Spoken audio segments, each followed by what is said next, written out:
Dengan teman saya, Salsabila, silakan. Lalu selanjutnya di sini ada prosedur medis, yaitu apabila angina pectoris tidak mereda setelah pemberian obat-obatan, dokter akan menganjurkan tindakan medis seperti yang pertama itu ada pemasangan ring jantung untuk melebarkan arteri yang menyempit dengan meletakkan kawat khusus atau yang disebut ring yang berbentuk seperti tabung di darah arteri jantung. Lalu yang kedua itu ada operasi bypass jantung dengan cara mengambil pembuluh darah dari bagian tubuh lain untuk membuat saluran aliran darah baru sebagai pengganti saluran aliran darah yang menyempit itu. Selain itu, menjalani pengobatan, pasien perlu menjalani pengobatan untuk berbagai faktor resiko penyakit jantung koroner penyebab angina seperti hipertensi dan diabetes. Pasien juga perlu melakukan perubahan gaya hidup untuk mencegah keluhan ini muncul kembali dan meningkatkan harapan hidup. Perubahan gaya hidup yang perlu dilakukan meliputi olahraga secara teratur, menerapkan pola makan yang sehat, berhenti merokok, dan beristirahat yang cukup.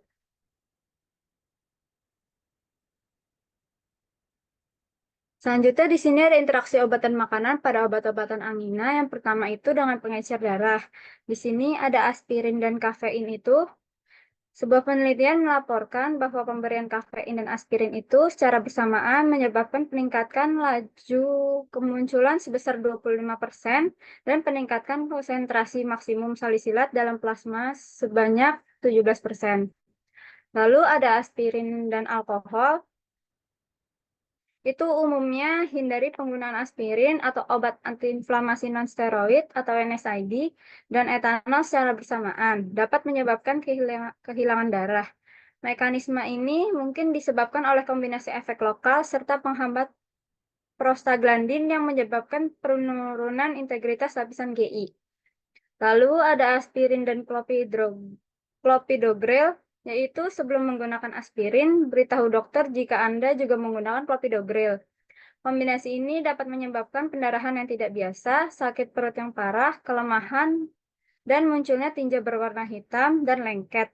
Jika Anda mengkonsumsi kedua obat tersebut bersamaan, beritahu dokter Anda jika Anda mengalami salah satu gejala berikut. Lalu yang terakhir ada aspirin dan amlodipin. Itu sebelum gunain aspirin, beritahu dokter jika Anda juga menggunakan amlodipin. Kombinasi tersebut dapat menyebabkan tekanan darah Anda meningkat.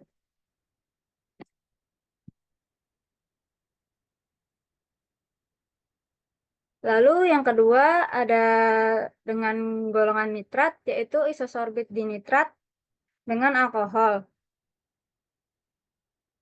Yaitu mungkin memiliki efek adiktif dalam menurunkan tekanan darah Anda. Anda mungkin mengalami sakit kepala, pusing, sakit kepala ringan, pingsan, dan atau perubahan denyut nadi atau detak jantung. Efek samping ini kemungkinan besar terjadi pada awal pengobatan, setelah peningkatan dosis, atau ketika pengobatan dimulai kembali setelah penghentian. Lalu ada alprazolam dengan isosorbit dinitrat, yaitu memiliki efek adiktif juga menurunkan tekanan darah Anda. Memiliki efek yang sama seperti dengan alkohol. Efek sampingnya kemungkinan besar terjadi pada awal pengobatan, setelah peningkatan dosis, atau ketika pengobatan dimulai kembali setelah penghentian.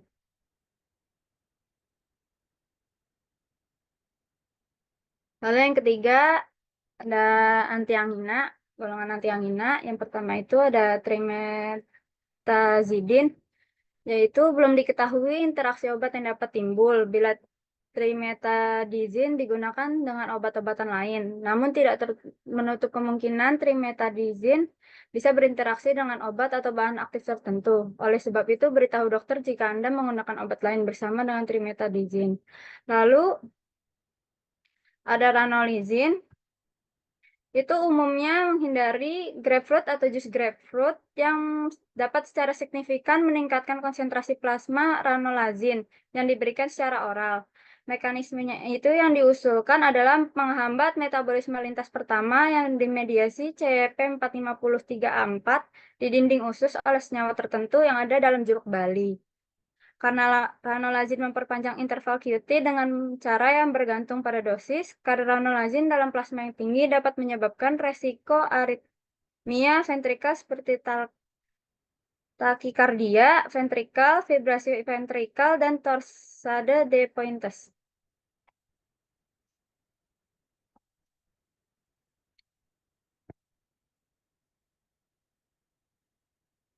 Lalu masih obat ranolizin, yaitu interaksinya itu efek sampingnya meningkatkan resiko terjadi overdosis dan efek samping ranolazin jika digunakan dengan itraconazole, ketoconazole, antivirus untuk infeksi HIV, atau clarithromycin. Lalu yang kedua ada penurunan drastis pada efektivitas ranolazin jika digunakan dengan rifampicin, phenytoin, fenobarbital, atau carbamazepin. Yang ketiga, ada peningkatan resiko terjadinya gangguan irama jantung atau aritmia yang dapat berakibat fatal jika digunakan dengan quinidin. Ada peningkatan resiko terjadinya efek samping ranolazin jika digunakan dengan diltiazem, fluconazole, erythromycin, verapamil, atau glycosporin. Lalu ada peningkatan resiko terjadi efek samping dari digoxin, peningkatan resiko terjadinya rhabdomyolysis jika digunakan dengan simvastatin, peningkatan kadar dan resiko jika terjadi efek samping atorvastatin, lovastatin, tacrolimus, atau everolimus. Peningkatan resiko terjadinya efek samping dari metformin. Lalu yang terakhir ada peningkatan resiko terjadinya aritmia ventrikular jika digunakan dengan terfenadin. Lalu di sini ada golongan beta blocker. Itu obat targetnya itu ada acebutolol, atenolol, betasolol, bisoprolol, carteolol, esmolol, metoprolol, nadolol, penbutolol, pindolol, propanolol, sotalol, dan timolol. Itu dengan nifedipin, efeknya itu efek farmakologi kedua obat meningkat, mekanisme yang diharapkan dari interaksi obat itu sinergis atau aditif. Lalu ada metoprolol dan propanolol. Dengan nicardipin itu efek farmakologi dari metoprolol dan propanolol meningkat, mekanismenya itu tidak diketahui. Lalu propanolol dengan nefazodon itu efek propanolol menurun, mekanismenya itu tidak diketahui. Metoprolol, nadolol, pindolol dengan obat partisipannya MAO inhibitor, efeknya itu bradikardia atau hipotensi ortostatik. Mekanismenya itu tidak diketahui.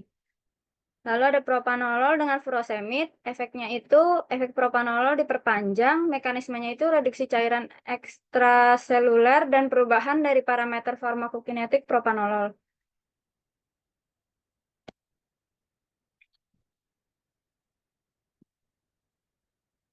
Lalu ada carvedilol, labetalol, metoprolol, propanolol, timolol dengan hidroksikloroquine. Itu efeknya itu konsentrasi plasma dan efek beta blocker meningkat. Mekanismenya itu inhibisi enzim CYP2D6. Lalu metoprolol dengan propanolol dengan obat partisipannya itu yang pertama ada hidralazin, yang kedua ada haloperidol. Efeknya itu efek farmakologi kedua obat meningkat. Mekanismenya itu yang pertama ada hidralazin meningkatkan bioavailabilitas beta blocker dengan cara mengurangi metabolisme di hati. Lalu yang kedua itu ada efek sinergis beta blocker dengan haloperidol. Lalu ada acebutolol dan atenolol dengan jus jeruk. Efeknya itu konsentrasi atenolol dalam plasma menurun. Mekanismenya itu tidak diketahui. Selanjutnya akan dilanjutkan oleh Kak Fatimah. Di sini ada penyakit tulang osteoporosis. Untuk definisinya, osteoporosis adalah penyakit tulang yang mempunyai sifat khas berupa massa atau kepadatan tulang menurun yang mengakibatkan penurunan kualitas jaringan tulang yang akhirnya menimbulkan kerapuhan tulang. Osteoporosis sendiri merupakan salah satu penyakit degeneratif yang bisa menyerang siapa saja termasuk di usia muda. Klasifikasi osteoporosis yaitu ada osteoporosis primer dan osteoporosis sekunder. Yang pertama ada osteoporosis primer. Untuk osteoporosis primer ini dia terdiri atas tipe 1 yaitu osteoporosis pasca menopause. Terjadi pada wanita setelah berhenti mengalami menstruasi. Sedangkan tipe 2-nya adalah osteoporosis senilis terjadi pada orang tua di atas usia 75 tahun. Untuk osteoporosis sekunder, pengeroposan tulang yang terjadi akibat penyakit lain atau obat-obatan, seperti pada mereka yang mengkonsumsi obat ketokortikosteroid, anti kejang, atau antasida yang digunakan jangka panjang, atau mereka yang menderita penyakit artritis reumatoid atau penyakit autoimun lainnya, gangguan tiroid, atau pada pasien yang berbaring lama, contohnya mereka yang mengalami stroke. Akibat osteoporosis, yang pertama itu patah tulang, hilangnya kepadatan tulang menjadi lebih mudah rapuh, sehingga jatuh atau terpleset bisa menyebabkan patah tulang, terutama tulang pada pinggul. Yang kedua, faktor kompresi, tulang belakang juga akan menjadi rentan terhadap efek osteoporosis. Banyak penderita osteoporosis yang mengalami fraktur kompresi, kondisi di mana tulang belakang menjadi tumpang tindih antara satu dengan yang lainnya. Fraktur kompresi biasanya terjadi saat melakukan kegiatan sehari-hari seperti membungkuk dan mengangkat benda berat. Yang terakhir, perubahan penampilan. Fraktur kompresi yang disebabkan oleh osteoporosis bisa mengakibatkan kehilangan tinggi badan sekitar 15-20% dari tinggi semula. Hal ini disebabkan kondisi tulang belakang yang saling menumpuk atau tumpang tindih. Pada beberapa kasus, fraktur juga bisa menyebabkan kifosis, kondisi di mana tulang belakang melengkung yang terkadang disebut dengan bungkuk atau humpback.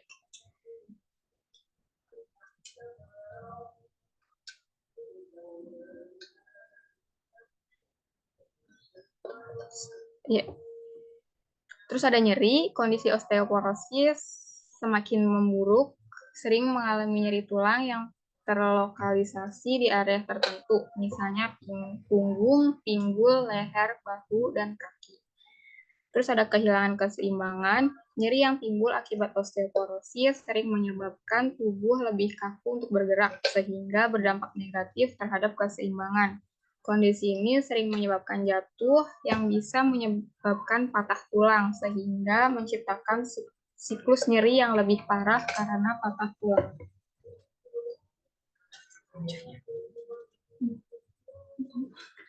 Di sini ada faktor resiko. Untuk faktor resiko yang tidak dapat diubah itu ada usia lanjut, jenis kelamin, riwayat osteoporosis, keluarga kandung atau genetik, ras, penurunan hormon, estrogen atau testosteron akibat penuaan.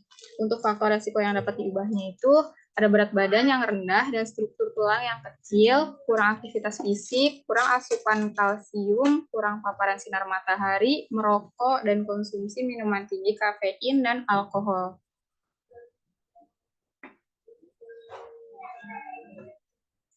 Untuk pemeriksaan medisnya, pemeriksaan pada osteoporosis dapat dilakukan dengan cara yang pertama ada BMD, bone mineral density, atau tes kepadatan tulang, yaitu pemeriksaan yang mengukur densitas atau kepadatan mineral dalam tulang dengan sinar X khusus, CT scan, atau ultrasonografi. Pemeriksaan ini menunjukkan kepadatan tulang saat pemeriksaan dilakukan dan tidak bisa memprediksi densitas tulang pada waktu mendatang.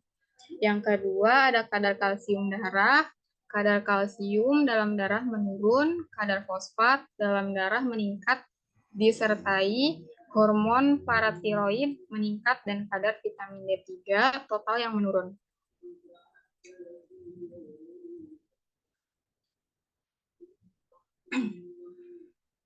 Di sini ada terapi osteoporosis. Yang pertama ada kalsium, rekomendasi asupan kalsium adalah 1.200 mg per hari pada orang dewasa di atas 50 tahun. Wanita membutuhkan suplemen kalsium 500-700 mg per hari.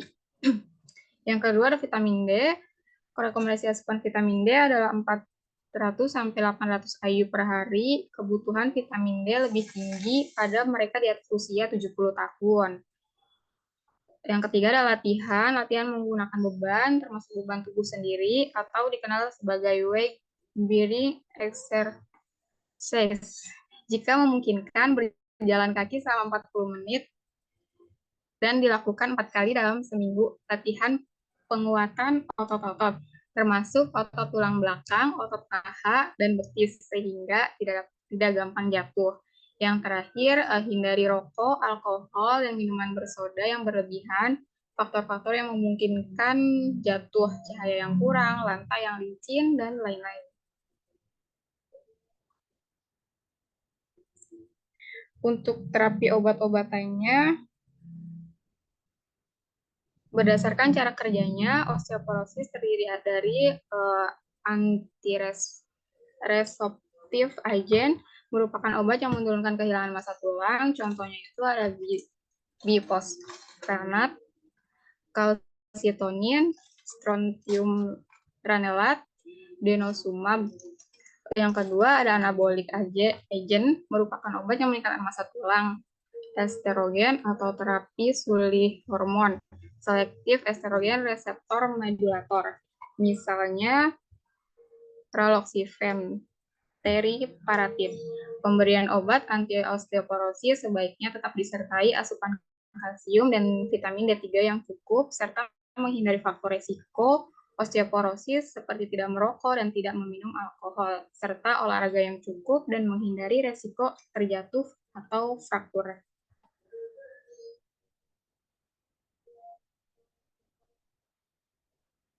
Di sini ada tabel obat untuk obat osteoporosis yang telah diuji oleh FDA. Obatnya itu ada estrogen untuk pencegahan osteoporosis pasca menopause, calcitonin untuk pengobatan osteoporosis pasca menopause, raloxifene dia untuk pencegahan dan pengobatan pasca menopause, ibandronet juga untuk pencegahan dan pengobatan pasca menopause, alendronet juga untuk pencegahan dan pengobatan pasca menopause.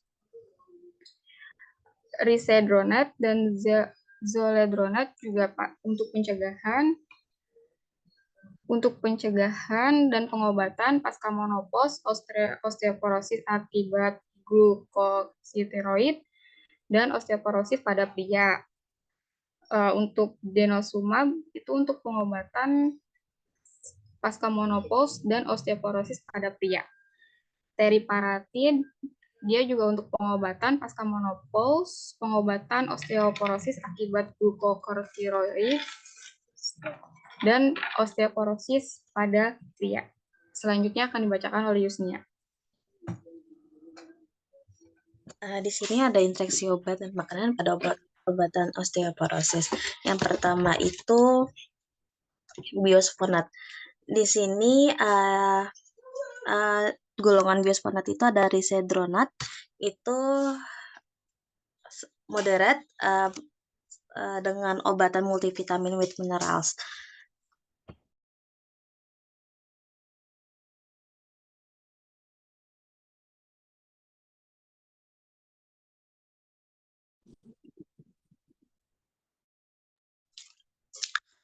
Di sini risedronat itu dan multivitamin tidak boleh digunakan secara bersamaan. Produk yang mengandung magnesium, aluminium, kalsium, dan zat besi atau mineral lainnya dapat mengganggu penyerapan risedronat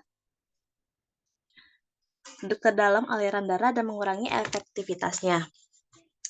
Sebaiknya kalau obatan ini digabungin itu dijeda 30 menit setelah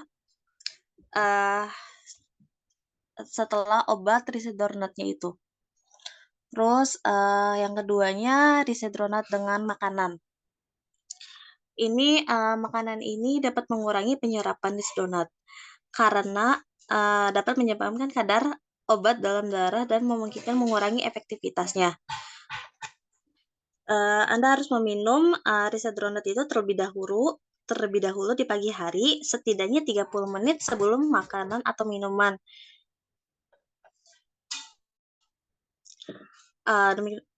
Lalu minum setiap dosis dengan segelas penuh 6-8 ons air, dan digunakan hanya air biasa. Jangan mengkonsumsi risedronat jika Anda tidak dapat duduk tegak atau berdiri setidaknya selama 30 menit. Karena obat ini dapat menyebabkan iritasi dan bisul pada lambung atau kerongkongan, yaitu saluran yang menghubungkan mulut antara lambung, dan Anda harus tetap tegak setidaknya 30 menit setelah mengkonsumsi obat ini. Terus yang kedua, ada kalsitonin. Di sini tidak ada berinteraksi dengan makanan ya.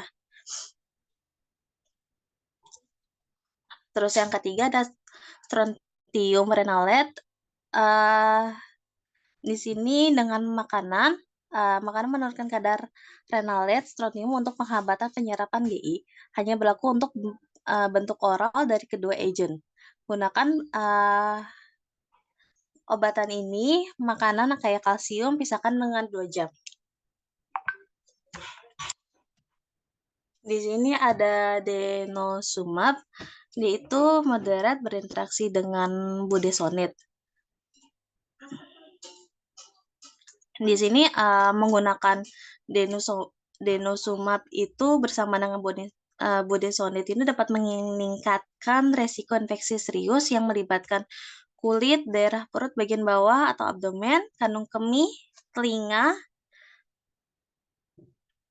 atau lapisan dalam jantung. Bicara dengan dokter Anda jika Anda memiliki pertanyaan atau kekhawatiran.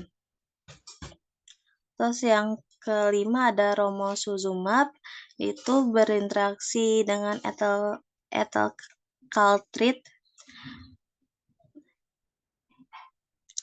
Di sini obat-obatan ini diminum bersamaan dapat menurunkan kadar kalsium dalam darah yang signifikan, dan menggabungkannya dengan obat lain yang memiliki efek dapat meningkatkan resiko hipokalemia atau kalsium darah rendah.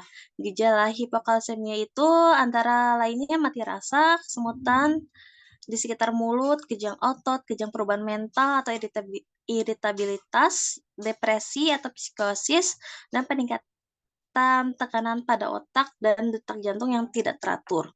Jadi dia lebih major.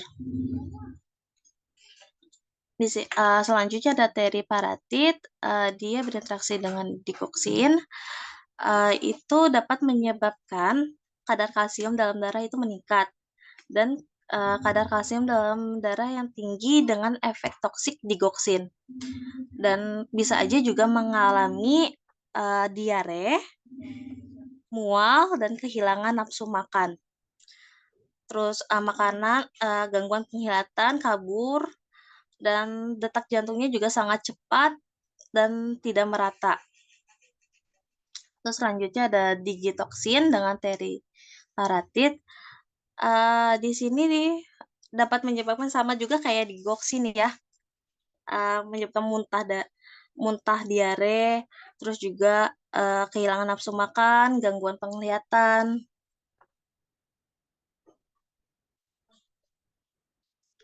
Dan selanjutnya ada abaloparatid. Di sini berinteraksi dengan kalsiterol topikal. Obat topikal kalsiterol itu diserap melalui kulit ke dalam aliran darah dan dapat menyebabkan interaksi dengan obat lainnya. Menggunakan kalsiterol topikal ini secara bersama dengan abaloparatid dapat menyebabkan kadar kalsium darah itu menjadi terlalu tinggi, dan perlu penyesuaian dosis atau pemantauan dari dokter. Dan juga biasanya mengalami gejala atau tanda-tanda seperti pusing, lemas, lesu, nyeri otot, sakit kepala, kehilangan nafsu makan, mual, muntah, dan kejang-kejang.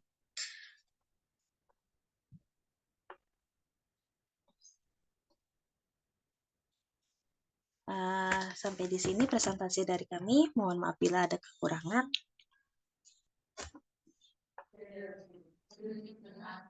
Ya, silakan. Ada yang mau ditanyakan dari teman-teman yang lainnya? Kalau nggak salah ini udah diberikan dari hari apa ya? Kamis ya? Kalau nggak salah ya. Kamis apa hari Jumat ya? Aku agak lupa. Jumat, Ibu. Kamis ya? Jumat. Jumat. Hah? Jumat, Ibu. Jumat, Ibu.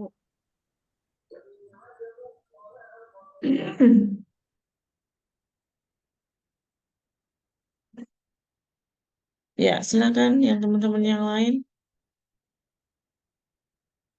Mungkin boleh boleh di stop share dulu ya. Nanti kalau memang harus dibuka lagi. Makasih.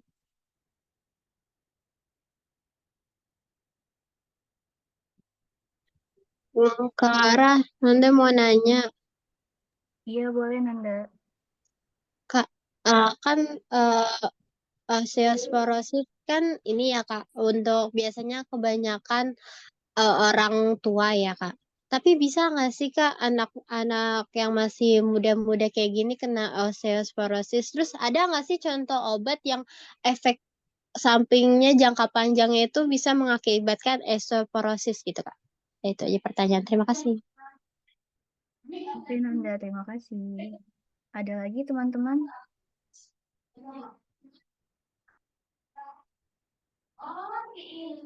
Kak, mau nanya, Iya, boleh, Hafiz.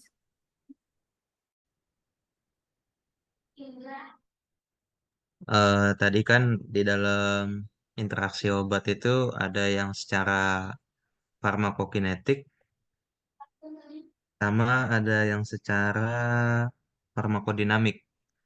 Nah, menurut pandangan kalian, apakah ketika obat dengan makanan atau obat dengan obat itu sudah melewati fase farmakokinetik dan tidak ada interaksi, apakah nanti bakal lolos atau bakal berinteraksi di farmakodinamik?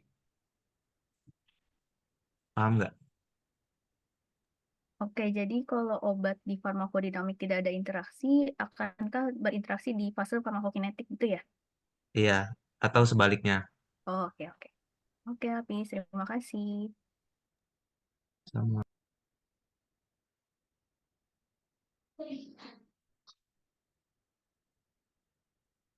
Dua dulu. Ya, Ibu. Ya, Ibu. Oh ya, oke.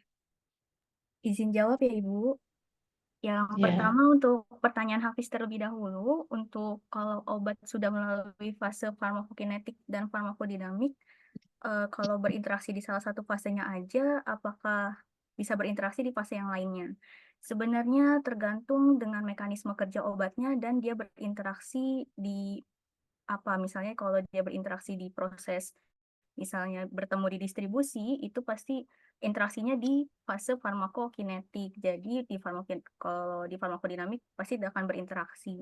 Jadi tergantung balik lagi ke mekanisme kerja masing-masing, di mana mereka akan bertemu dan akan menyebabkan interaksi obat itu sendiri.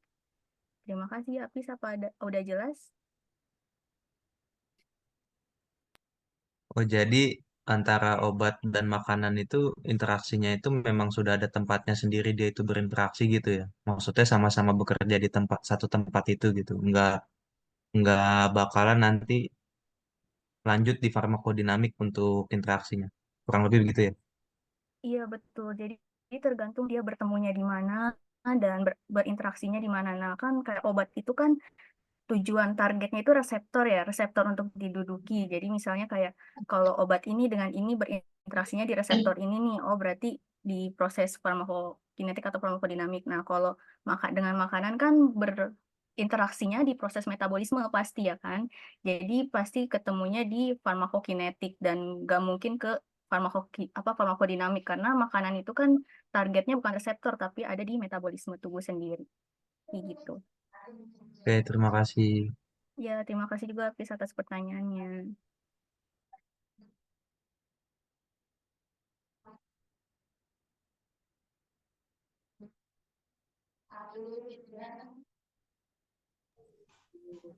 Pertanyaan yang kedua. Untuk pertanyaan yang kedua, pertanyaan Nanda ya Nanda.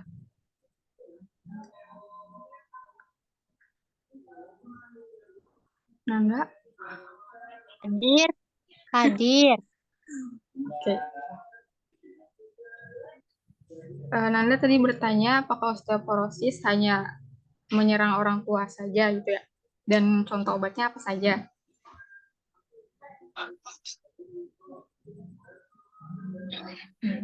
Udah nggak sih, Nan?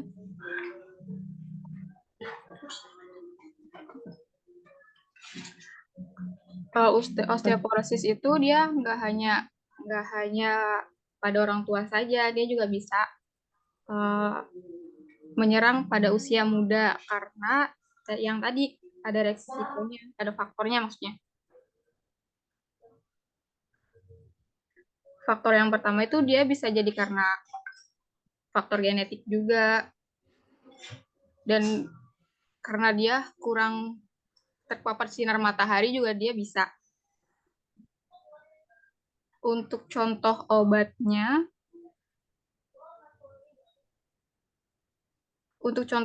itu dia seperti golongan kortikosteroid.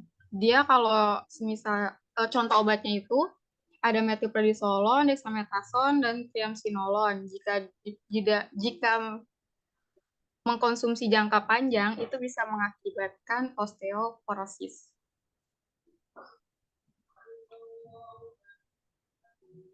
Gimana? Oh, ya. Oke, Kak. Bagus. Kasih. Kalau kurang paham tanyain aja Nanda. Iya, insya Allah paham. Oke. Terima kasih Nanda. Ya, sama-sama Kak Fatima. Oke, terima kasih untuk kelompok 3. Ibu review untuk presentasinya. Secara umum udah bagus ya. Sepertinya untuk kelompok 3 ini sedikit banget ya itunya ya. Ibu cuma pengen tanya sedikit revisinya ya, nggak perlu nambah-nambah lagi ya. Ibu cuma pengen tanya ini aja di mana tadi ya?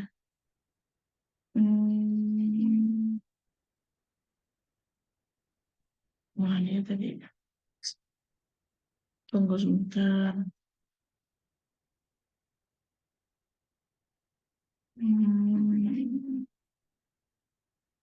Di halaman berapa nih ya?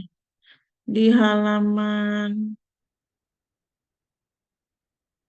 14 itu kan interaksi, ada kan yang pegang itunya ya, ada yang pegang PowerPoint-nya. Interaksi obat dan makanan pada obat-obatan angina. Itu nomor 4 beta blocker ya. Terus di halaman berikutnya 15 juga sama beta blocker. Itu maksudnya lanjutan apa gimana? Yang berikutnya Lanjutan Ibu. ya jadi berarti tulis aja beta blocker titik lanjutan gitu misalnya. Soalnya kan yang dikirim PDF nih ya. Iya, Ibu.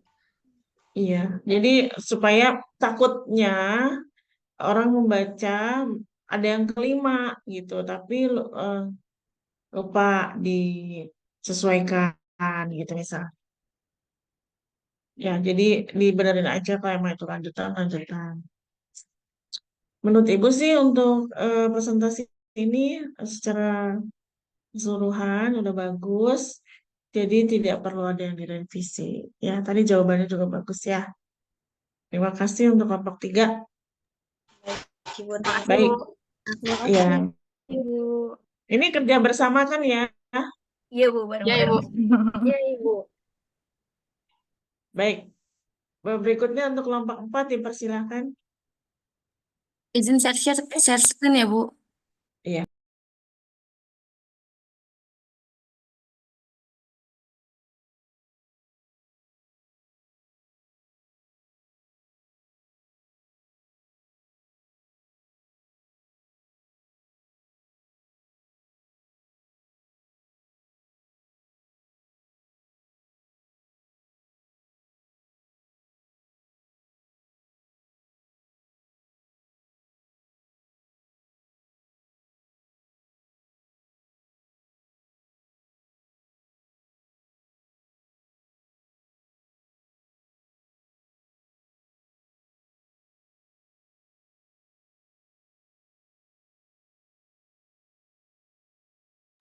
Udah terlihat belum ya, teman-teman? Sudah Kak Sarah. Sudah, Kak. Ibu izin mulai ya, Bu.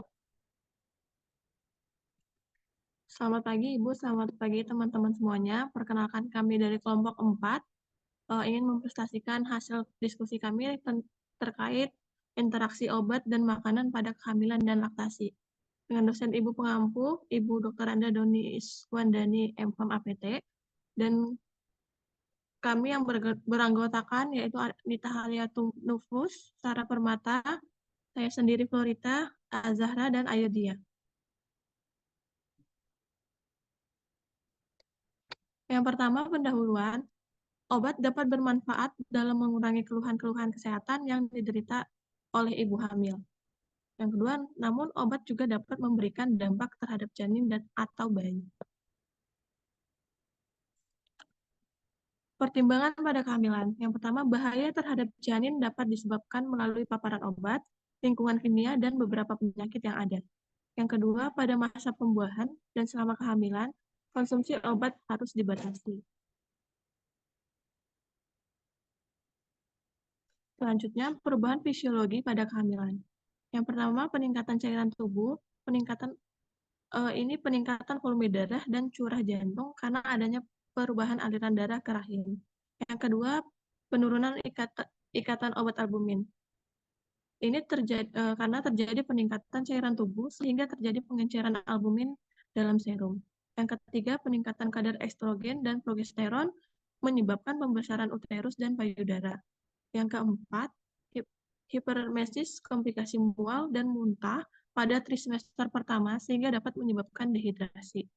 Yang kelima, aliran plasma ginjal dan GFR meningkat, ureum dan kreatinin turun. Farmakodinamik obat pada janin. Ada dua mekanisme yang melindungi janin dari obat. Yang pertama, plasenta sebagai penghalang semi permeable juga sebagai tempat metabolisme beberapa obat yang melewatinya. Yang kedua, obat-obat yang melewati plasenta akan memasuki sirkulasi janin lewat vena umbilical. 40-60% darah yang masuk tersebut akan masuk ke hati janin, sisanya akan langsung masuk ke sirkulasi umum janin. Farmakodinamik pada ibu hamil. Yang pertama, efek obat tidak terlalu bermakna walaupun terdapat perubahan aliran darah dari jantung ke ginjal. Yang kedua, perubahan tersebut kadang menyebabkan wanita hamil membutuhkan obat yang tidak dibutuhkan saat tidak hamil. Contohnya glikosida jantung dan diuretik yang dibutuhkan pada kehamilan karena peningkatan beban jantung pada kehamilan. Atau insulin yang dibutuhkan untuk mengontrol glukosa darah pada diabetes yang diinduksi oleh kehamilan. Selanjutnya akan dilanjutkan oleh teman saya. Selanjutnya, klasifikasi keamanan obat selama kehamilan. Yang pertama ada kategori A, merupakan obat ini aman dikonsumsi oleh ibu hamil setelah dikontrol untuk menunjukkan tidak terdapat risiko pada fetus di trimester pertama.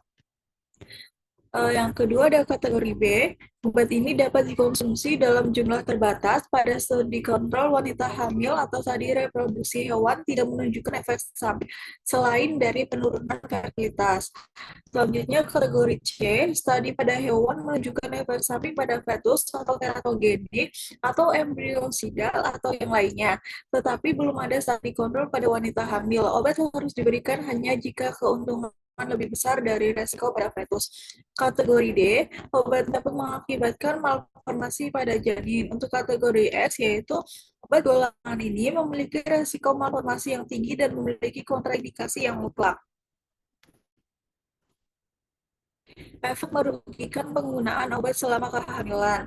Yang pertama, faktor yang mempengaruhi teratogenicity, yaitu dosis obat dan rute pemberian, waktu paparan obat, durasi paparan obat, paparan bersamaan dengan obat lain, kerentanan spesies, absorpsi, distribusi, dan metabolisme ibu hamil, transfer plasenta, metabolisme plasenta, dan metabolisme dan eliminasi janin. Interaksi obat dan makanan. Jika sebuah obat diberikan pada wanita hamil, maka berakibat terjadi defisiensi zat gizi tertentu pada ibu hamil dan memiliki efek teratogenik pada janin. Selanjutnya, kesalahan dalam menginformasikan interaksi obat dan makanan dapat mempengaruhi kegagalan pengobatan pada ibu dan janin, keracunan, atau gejala-gejala yang dapat mengakibatkan kematian. Pertimbangan zat gizi selama kehamilan. Suplementasi asam folat 0,4 mg per hari dapat mengurangi resiko cacat janin. Karakteristik peningkatan kebutuhan zat gizi untuk implikasi kliniknya tinggi resiko apabila terjadi depresi pada cadangan nutrisi ibu, mual dan muntah, menghidang makanan dan atau makanan yang dihindari, perubahan pola makan yang dapat mempengaruhi keseimbangan nutrien. Untuk karakteristik perubahan komposisi tubuh, meningkatkan berat badan, total body water, dan simpanan lemak. Untuk implikasi kliniknya, perubahan jumlah distribusi obat dan efek obat. Penurunan konsentrasi plasma protein digunakan untuk modifikasi level obat dan efek dari obat-obatan yang terikat dari protein. Untuk karakteristik penundaan pengosongan lambung, memperpanjang transisi sentinel, indikasi kliniknya dapat mengubah kecepatan atau luasnya absorpsi obat. Perhatian khusus terhadap zat gizi dan zat besi. Defisiensi besi selama kehamilan dapat menyebabkan anemia. Defisiensi pada trimester awal meningkatkan angka kejadian berat bayi lahir rendah pada trimester 3 pada ibu yang bekerja rentan pendarahan dan infeksi. Selama kehamilan, ibu harus menghindari suplementasi dan besi yang berlebihan.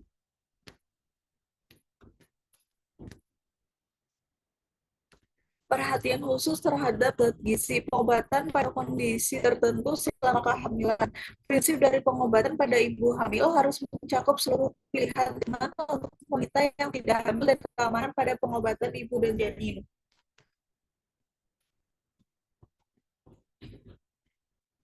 Selanjutnya, zat gizi vitamin A. Untuk dampaknya, efek teratogenik terjadi pada pemberian dosis 10.000 IU atau 3 mg. Dan vitamin D menyebabkan lambat pertumbuhan tulang, gangguan pertumbuhan yang benar dan cadangan kalsium yang berkurang. Untuk vitamin E, dampaknya tadi ada kaitan antara defisiensi dan preeklamsia. Zat gizi vitamin K, dampaknya defisiensi akan menyebabkan pendarahan pada neonatal. Thiamin atau B1 defisiensi akut dapat menyebabkan chronic encephalopathy pada wanita hamil dengan mual dan muntah yang berlebihan. Piridoksin atau B6, asupan vitamin B6 digunakan sebagai treatment mual muntah pada kehamilan. Asam folat defisiensi yang berlebihan dapat menyebabkan anemia megaloblastik. Asam ascorbat atau vitamin C mengoptimalkan absorpsi besi. Studi menunjukkan ada hubungan preeklamsia dan ketuban pecah dini.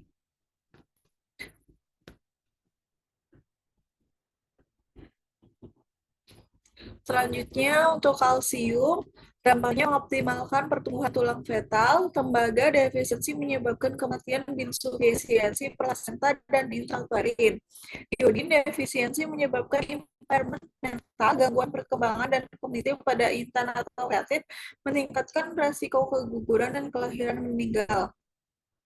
Besi defisiensi besi menyebabkan anemia yang dapat meningkatkan risiko berat lahir rendah, kelahiran prematur, dan kematian perinatal.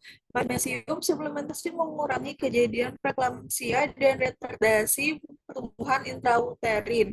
Zinc, inadekuat zinc dikaitkan dengan retardasi pertumbuhan intrauterin, malformasi bawaan, kematian perinatal, gangguan imunitas, dan pertumbuhan kognitif. Selanjutnya akan dibacakan oleh Kasar.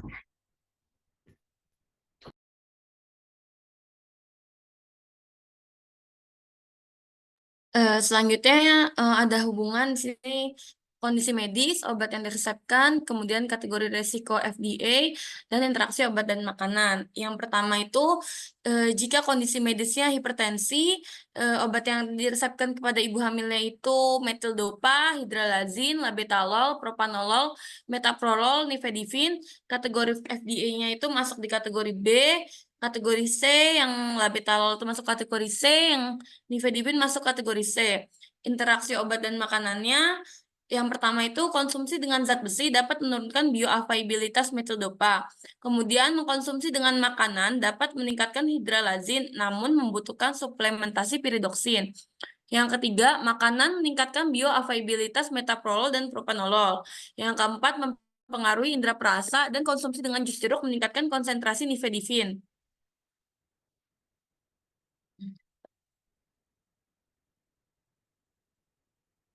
Kemudian untuk kondisi medis kedua itu ada kondisi medis diabetes, obat yang diresepkannya itu contohnya insulin, masuk ke kategori risiko FDA yang kategori B. Kemudian interaksi obat dengan makanannya itu diikuti dengan diet yang dianjurkan untuk mencegah hipo atau hiperglikemi.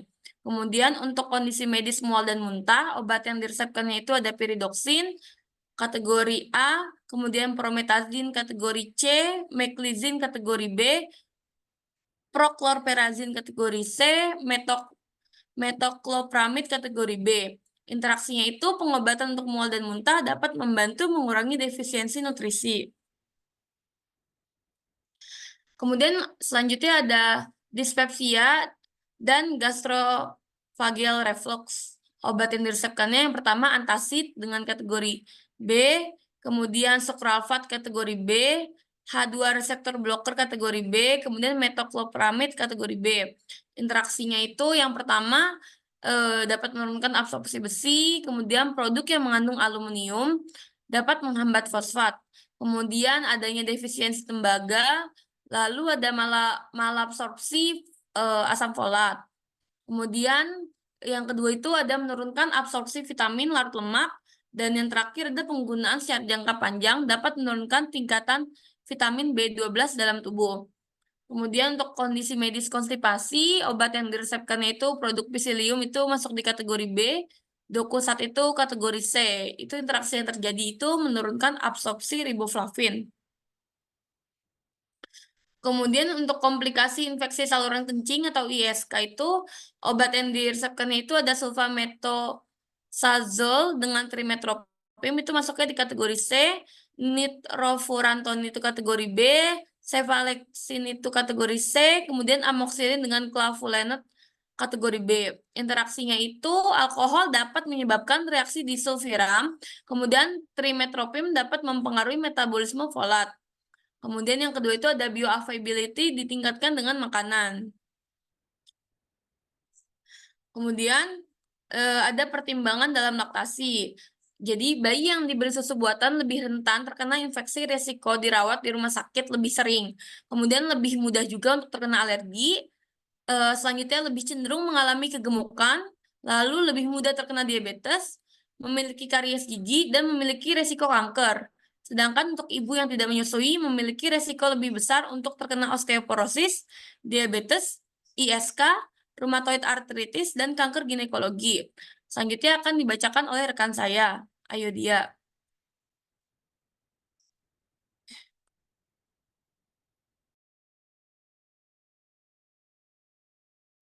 Di sini ada pertimbangan dalam laktasi.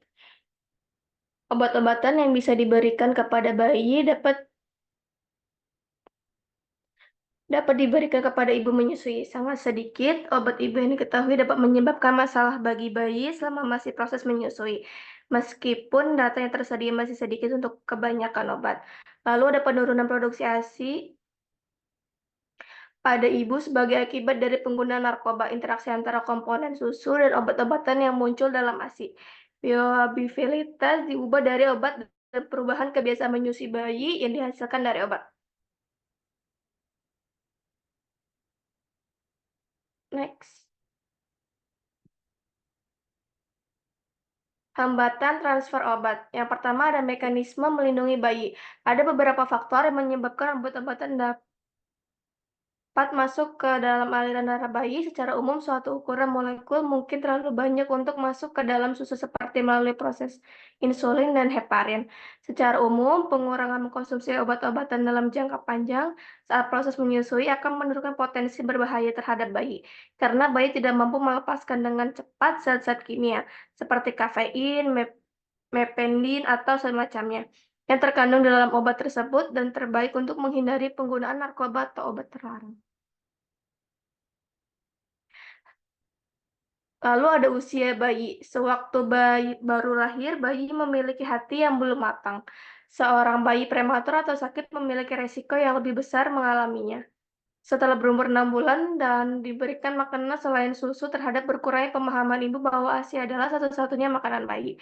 Pada 4 hari pertama setelah lahir terjadi pembesaran ruang sel-sel alveolar di payudara yang memungkinkan obat-obat langsung masuk ke dalam susu.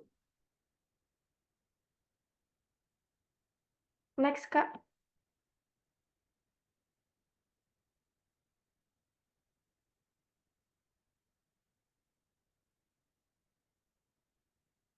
Lalu di sini ada kategori penggunaan obat bagi ibu menyusui. Kategori L1 paling aman yaitu ada paracetamol, ibuprofen, dan loratadin. Kategori yang kedua yaitu aman, contohnya cetirizine, dihydrogenate, guaifenesin. Yang kategori yang ketiga cukup aman yaitu ada pseudoephedrine, lorazepam, ada aspirin. Kategori yang keempat memungkinkan berbahaya, contohnya klorfenikol dan sibutramine. Lalu yang terakhir, yang kelima ada kontraindikasi. Contohnya ada amiodaron. Lalu selanjutnya obat-obatan yang ditransfer ke dalam ASI. Yang pertama ada obat sitotoksik. Obat yang memungkinkan mengganggu metabolisme sel pada bayi. Yang kedua, obat tindakan yang berefek buruk pada bayi selama menyusui. Yang ketiga, senyawa radioaktif yang membutuhkan penghentian sementara menyusui. Yang keempat, obat yang berefek pada bayi menyusui namun tidak diketahui secara pasti, tetapi menjadi perhatian. Yang kelima, obat yang telah dikaitkan dengan efek signifikan pada beberapa bayi menyusui dan harus diberikan kepada ibu menyusui dengan hati-hati. Yang keenam, obat maternal, obat yang biasanya kompatibel dengan proses menyusui.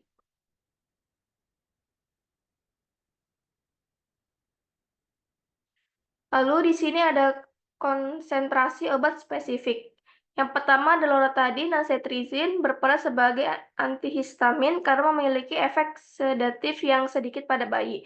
Lalu ada obat sulfonamid tidak diberikan kepada ibu menyusui bayi di bawah usia 1 bulan, terutama untuk bayi prematur atau sakit akut, karena mereka dapat meningkatkan bilirubin dalam bentuk bebas sehingga dapat masuk ke dalam sistem saraf pusat.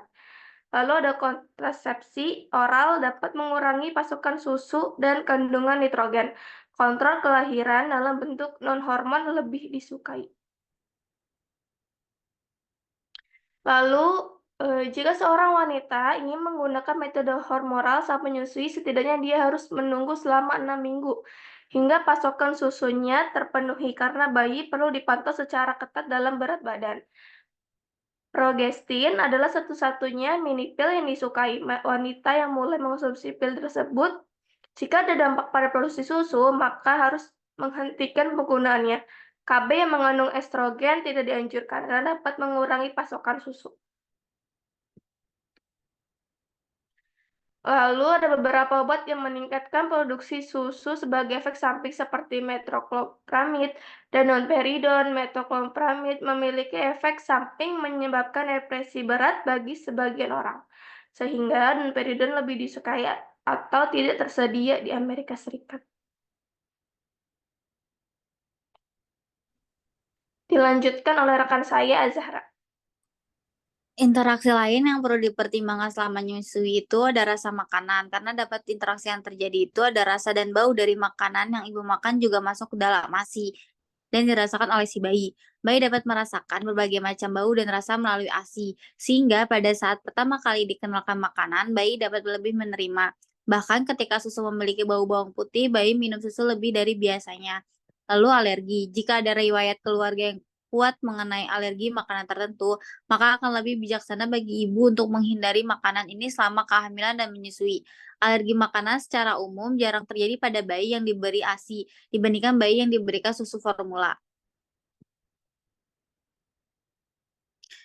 Lalu ada kategori kafein, biasanya terdapat pada kopi-kopian. Interaksi yang terjadinya, kafein adalah stimulan yang dapat masuk ke dalam ASI jumlah kecil. Busui yang mengonsumsi kafein secara berlebihan dapat menyebabkan kafein menumpuk pada bayi, sehingga dapat menyebabkan gampang marah dan gelisah pada bayi. Banyak wanita dapat mengkonsumsi kafein dalam jumlah sedang, kira-kira 300 mg per day, tanpa efek samping pada bayi yang diberi ASI setelah bayi mereka berusia lebih dari 2 bulan dan mampu mengekspresikan dengan baik. Kopi, teh hijau, cola, dan coklat adalah varietas yang paling sering dikonsumsi. Lalu ada kontaminan lingkungan. Konsumsi lemak ikan dengan kadar merkuri yang tinggi harus dihindari. Bahan makanan yang penanganannya menggunakan pestisida harus dihindari. Makanan organik yang tidak mengandung bahan kimia atau pestisida dan dianggap sebagai pilihan yang aman selama menyusui. Merokok. Penelitian ini menunjukkan bahwa wanita menyusui yang merokok menghasilkan lebih sedikit susu dan susu memiliki kandungan lemak yang lebih rendah dan beresiko faktor berbahaya lainnya seperti luka bakar dan keduanya hand smoke inhalasi. Lalu karena kebutuhan vitamin C meningkat pada perokok, wanita yang merokok dan menyusui harus menyertakan sumber tambahan vitamin C atau suplemen untuk memenuhi kebutuhan mereka. Tentu saja suplemen tidak bisa dijadikan sebagai gaya hidup.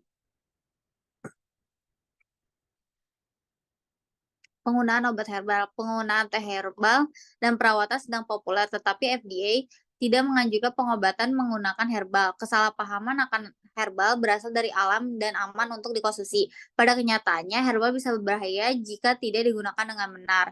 Beberapa herbal dianggap galactogogus atau meningkatkan produksi susu, seperti Allium sativum atau bawang putih dan fenugreek. Selainnya dianggap anti-galactogus atau menurunkan produksi susu, seperti Salvia oicinalis. Obat herbal harus diteliti secara menyeluruh sebelum dikonsumsi untuk menghindari efek samping yang tidak diinginkan atau berbahaya. Misalnya, jumlah yang berlebih dari likoris dapat mengubah kadar kalium dan ginseng dapat mengubah kesadaran. Penting untuk dicatat bahwa herbal tertentu berinteraksi dengan banyak obat juga. Oleh karena itu, bahkan jika herbal dianggap aman selama menyusui, bisa saja tidak cocok dengan resep-resep. Terima kasih presentasinya. Jika ada yang ingin ditanyakan, silakan.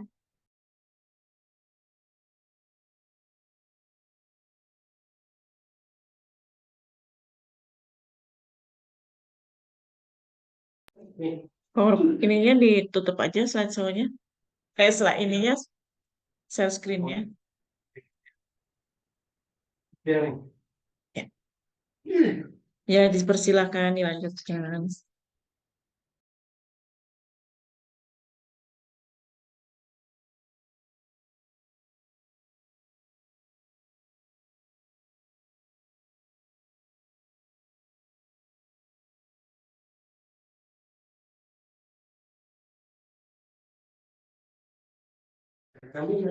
Yuk, siapa yang mau tanya? Kak, Nanda mau izin tanya dong, Kak. Boleh, Nan. Nah, aku mau nanya nih ya. Kan tadi Kakak ada L1 sampai L5, ya kan? Ya itu kan. Iya, betul. Aku mau nanya, nah kemungkinan berbahaya di L1 itu kemungkinan kayak apa sih akan terjadi itu aja sih. Makasih. Baik, apa ada lagi yang ingin bertanya atau masih belum jelas?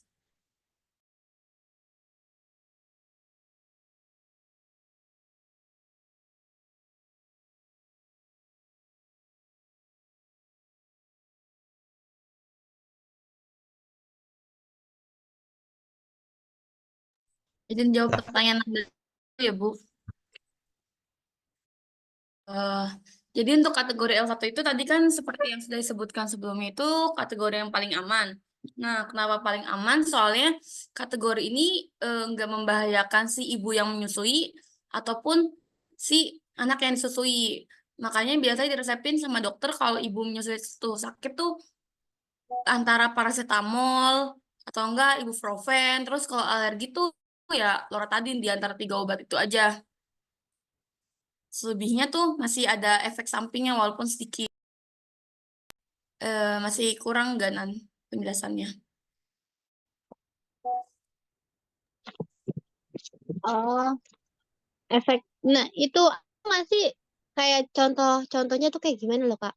Kayak ada nggak sih kasus yang ibunya tuh udah kena obat itu jadinya kayak apa anaknya gitu loh.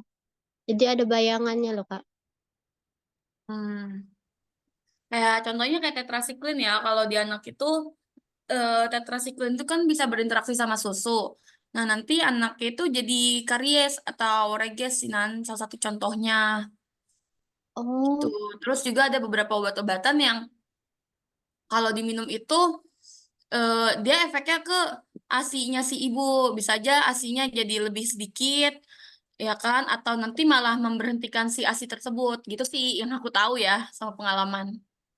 oh oke Kak. Kasih ya Kak. Oke, sama-sama. Ada lagi yang masih belum jelas atau ingin bertanya?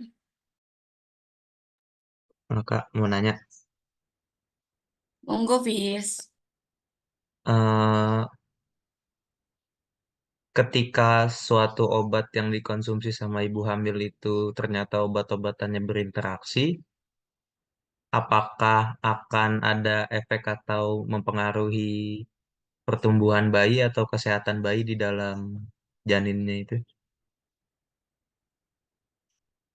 Misalkan walaupun obat-obatan yang dikonsumsi itu disarankan dokternya itu aman untuk dikonsumsi, tapi ternyata ada interaksi gitu.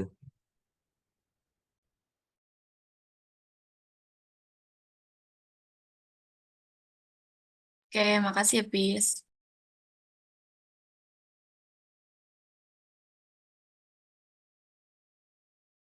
Izin jawab ya, Bu.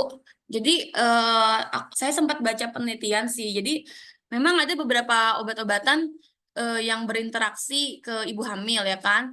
Karena di salah satu penelitian yang saya baca itu, di dunia itu masih ada sekitar 3.000 sampai 5.000 janin lahir tanpa tangan dan kaki karena alergi dan efek samping obat yang dikonsumsi sama si ibu hamilnya itu. Nah, biasanya itu eh, apa ya, pertumbuhan sama perkembangan janin itu kan paling pesat di trimester awal. Makanya di trimester awal tuh waktu saya hamil itu nggak dikasih obat-obatan apapun kayak kita ngeluh sakit atau apa. Jadi cuma dikasihnya paracetamol doang, Fis, karena penelitian untuk obat-obatan yang aman untuk ibu hamil itu masih sedikit banget gitu. Menurut pengalaman saya tuh ya obatnya tuh mau sakit apapun tuh cuma di paracetamol aja. Sakit gigi paling kalau sakit gigi atau linu-linu cuma tambahin vitamin kayak vitamin C atau kalsium. Selebihnya nggak pernah diresepin yang lain sih. Apa udah jelas atau masih kurang jelas, Fis?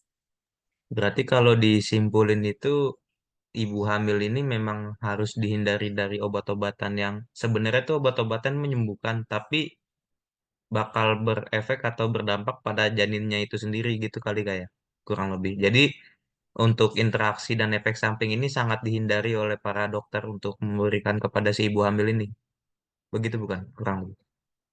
Ya, soalnya apalagi kalau di trimester awal-awal ya, di trimester 1 itu kan dari bulan pertama, dari minggu pertama sampai minggu 10 itu masih pembentukan kayak otak janin, terus kayak sel-sel janin, saraf janin, ya kan. Organ-organ janin juga kan biasanya tumbuhnya di trimester awal.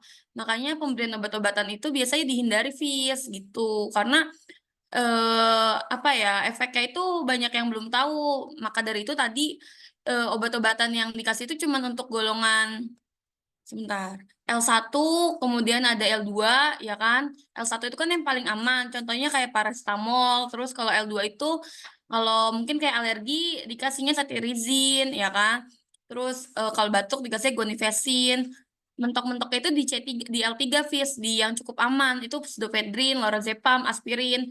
Tapi itu juga jarang dikasih sih. Biasanya tuh sepengalaman saya tuh cuman dikasih mentok-mentoknya di kategori L1 sama L2. Di L3 itu jarang dikasih pseudoephedrine. Jadi kalau batuk cuman di resepinnya sama dokter vitamin C doang. Gitu. Sama loratadine biasanya untuk bersin-bersinnya. Oke, Kak, terima kasih. Oke, sama-sama. Apa ada lagi yang ingin bertanya? Pertanyaan cukup dua ya.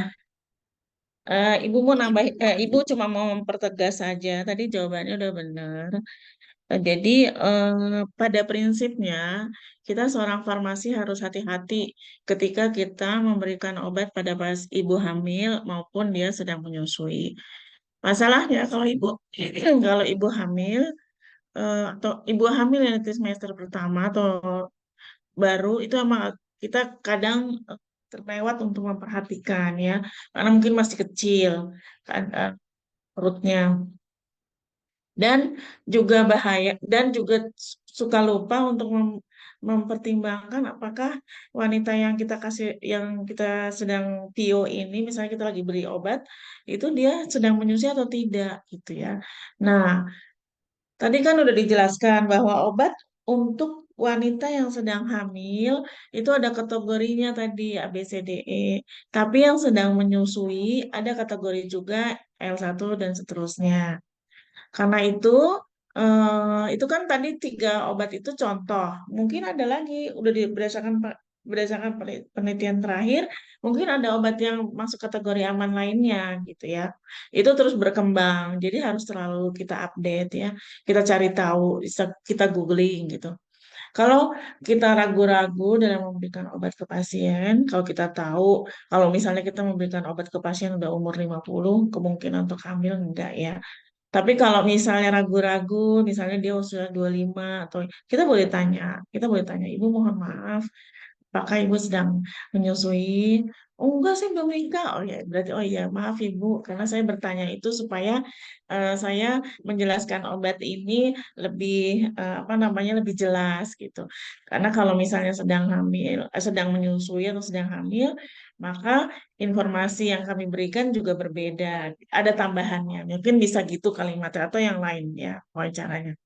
Nah, pada trimester pertama tadi seperti yang Sarah bilang, memang kita seorang dokter itu harus hati-hati memberikan obat. Karena betul tadi, kan tadi di slide juga ada, dia sedang membentuk ya, sel-selnya sedang berkembang ya. Ini udah diberikan obat ya. Sebenarnya obat yang aman pun tadi, kalau kita bisa tanggulangi, misalnya kita lagi pilek, kita bisa minum misalnya jeruk aja ya, misalnya gitu buah-buahan, terus istirahat cukup. Kalau ibu pribadi mending milih itu dibanding misalnya tadi ada obat yang aman pun kasihan gitu ya. Sekarang gini, teman-teman lagi sehat begini, misalnya lagi sehat, mau nggak sih ibu suruh minum paracetamol yang aman? Kan pasti nggak mau juga. Iya, padahal kan itu aman gitu, tapi nggak mau ya. Nah gitu juga sama janin, apalagi yang dia berkembang, sebaiknya ya jangan. Ya tadi benar kata Sarah, dia lagi berkembang, sel-selnya semuanya membentuk ke otak, liver dan sebagainya, semua organ yang ada di tubuh ya. Karena itu ada obat yang bahaya, kategorinya tadi bisa perkembangan yang nggak sempurna dan lain sebagainya. Terus waktu dia sedang menyusui, dia udah udah berbentuk seorang manusia ya. Tapi ibunya sakit. Ya, gimana ya? Kita nggak usah bicara secara ilmiah lah ya, secara manusiawi aja. Tadi seperti yang dibalik lagi, kita nggak mau ibu nggak mau kalau kalian kasih paracetamol, ibu sehat-sehat aja. Lah, begitu juga bayi yang lagi menyusui ini, nggak sakit apa-apa, kok kita kasih paracetamol gitu kan ya, misalnya yang paling aman. Atau ibuprofen, ya kasihan gitu ya. Yang sakit emang ibunya, tapi kalau ibunya tidak bisa menolak itu, ya terpaksa.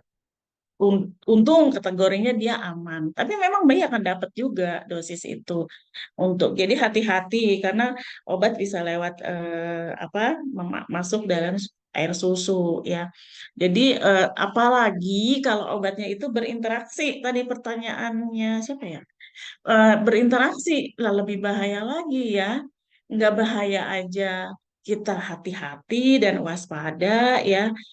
Eh, Sedapat mungkin kita menahan rasa sakit itu demi anak kita, apalagi kalau obat itu berinteraksi, tentu lebih berbahaya. Karena itu, ibu hamil dan ibu yang menyusui itu menjadi perhatian kita sebagai seorang farmasi dalam kita memberikan obat. Walaupun itu dokter udah nulis ya, jadi kita hati-hati melakukan di awal kita terima resep, kalau kita tahu dia sedang hamil atau menyusui, maka kita harus sangat hati-hati mengkaji resepnya ya, aman nggak buat pasien ini, maksudnya sih buat pasiennya dan buat bayinya gitu sih. Itu melengkapi saja ya.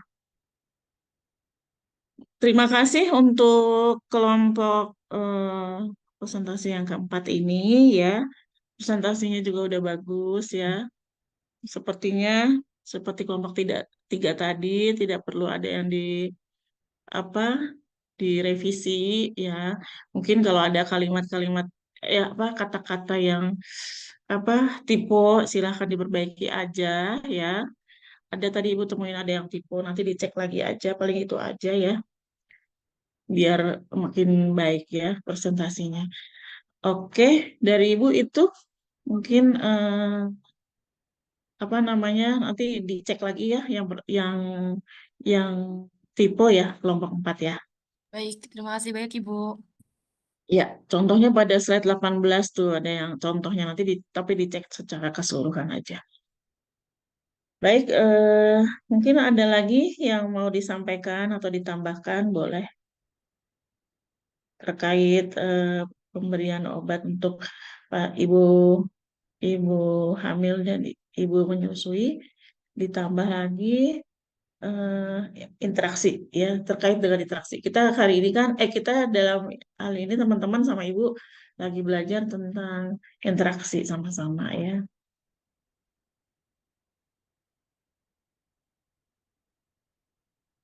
Tadi obat ya apa hal-hal yang disampaikan di PowerPoint-nya itu memang biasa digunakan oleh ibu ibu yang sedang ini ya, terus dilihat interaksinya ya udah sesuai ya.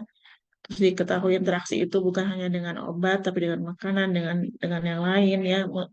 Tadi contohnya misalnya ada asap rokok ya, itu melengkapi ya. Baik, Ibu mau absen. Salah. Duh, salah.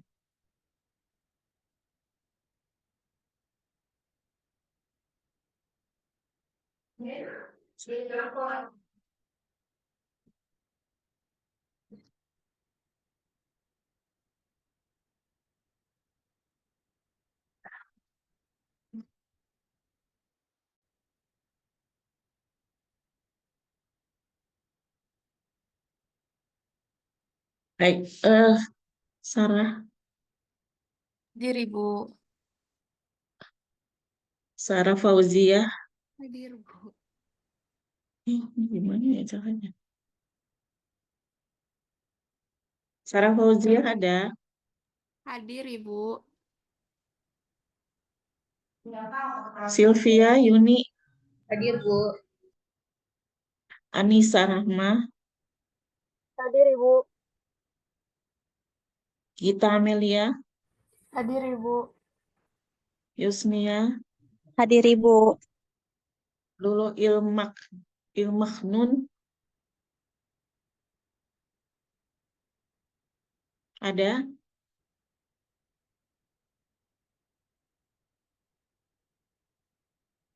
Ya Allah, Yesus. Septi Berta. Hadir Bu. ST Nurmaya. Hadir, Ibu. Ayo dia. Hadir, Bu. Florita. Hadir, Bu. Oke, Fitrianingsih. Hadir Ibu. Putri Lestari. Hadir Bu. Farizan.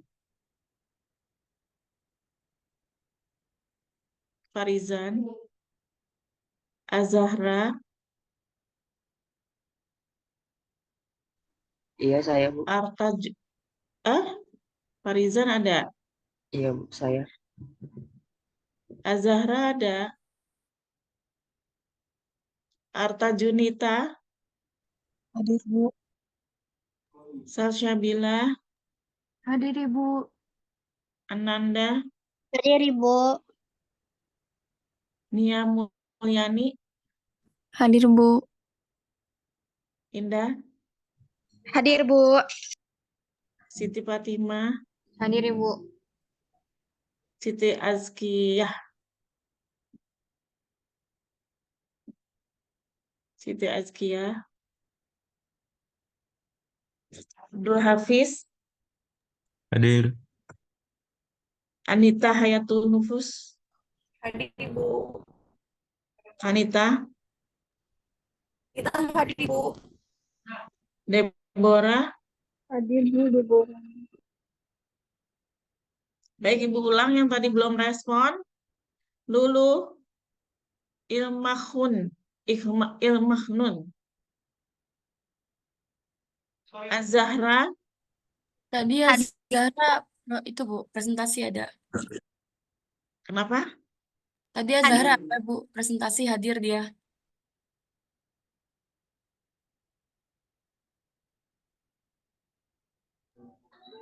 Kalau lu juga ada Ibu itu. Dia sinyalnya nggak ada. Siti Azkia ada? Ya di partisipan ada emang.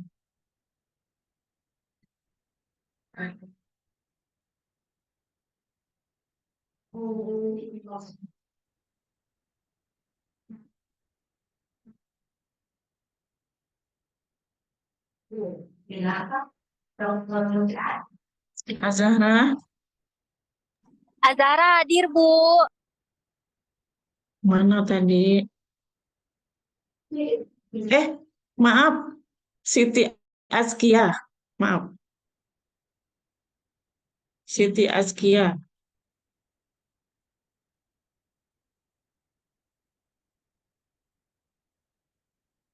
Gak ada.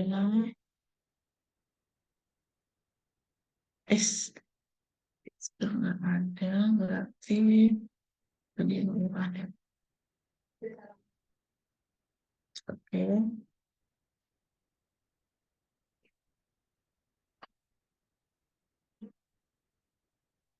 Oke.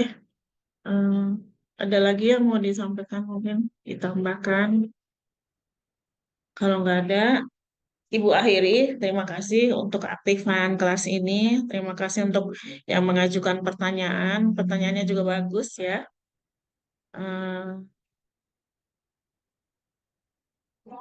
Apa? Ibu lebih suka seperti ini gitu ya, kelasnya aktif ya. Tetapi karena waktu juga, maka pertanyaannya dibatasi ya.